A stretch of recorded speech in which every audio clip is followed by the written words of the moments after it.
Alors, moi, je vois un très grand intérêt de la part des étudiants pour les questions relatives à la transition écologique, en même temps qu'un petit peu de résignation. C'est-à-dire, je crois qu'ils sont tout à fait conscients de la situation et ils ont envie de travailler ces questions-là.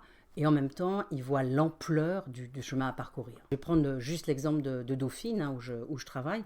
On a mis en place en 2020 un programme spécifique, un grand programme qu'on avait appelé Grands enjeux du 21e siècle, grands enjeux écologiques du 21e siècle, obligatoire pour toutes nos premières années de licence, que ça soit qu'ils fassent des maths, de l'informatique ou de l'économie et des sciences sociales. Il débouchait ensuite sur des enseignements en deuxième année, puis en master. Donc je crois que oui, l'enseignement est en train de s'adapter, tant bien que mal, hein, c'est pas partout extraordinaire, mais tant bien que mal à cette obligation en quelque sorte. Parce que maintenant, c'est devenu une obligation hein, avec le rapport Jouzel.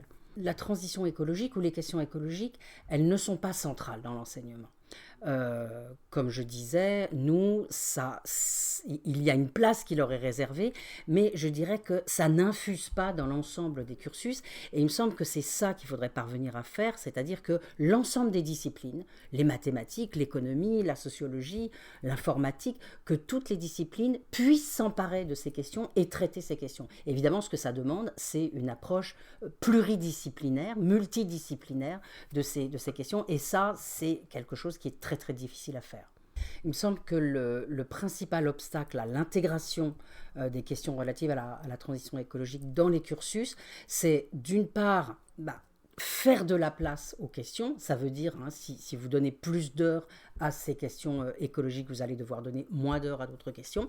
Mais ça encore, c'est qu'une petite question. À mon avis, la grosse question, c'est de parvenir à reconceptualiser tous les enseignements, toutes les disciplines, et d'une certaine manière, de les révolutionner de l'intérieur. Moi, je dis souvent que, par exemple, et l'économie et la sociologie ont des fondements anthropologiques et qu'il faudrait qu'elles puissent se décentrer et revoir complètement leurs fondements, ce qui permettrait à ces différentes disciplines de se rapprocher. C'est-à-dire que vraiment, l'écologie, l'approche écologique, euh, innerve la totalité des disciplines. Ça veut dire construire un nouveau grand programme d'enseignement dans les universités. Le problème qu'on a aujourd'hui, c'est que je crois qu'on forme bien nos étudiants sur ces questions de transition écologique.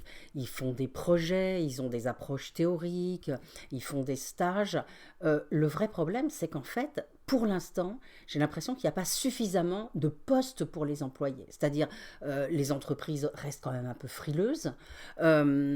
Et donc, toutes ces très belles compétences, tous ces étudiants qui arrivent avec à la fois des aspirations à changer les choses et à exercer leurs fonctions dans des postes qui permettraient euh, je dirais, qui permettrait de mettre en place une économie régénérative presque, hein, eh bien, ces postes ne sont pas assez nombreux et je crois que c'est ça le principal problème aujourd'hui.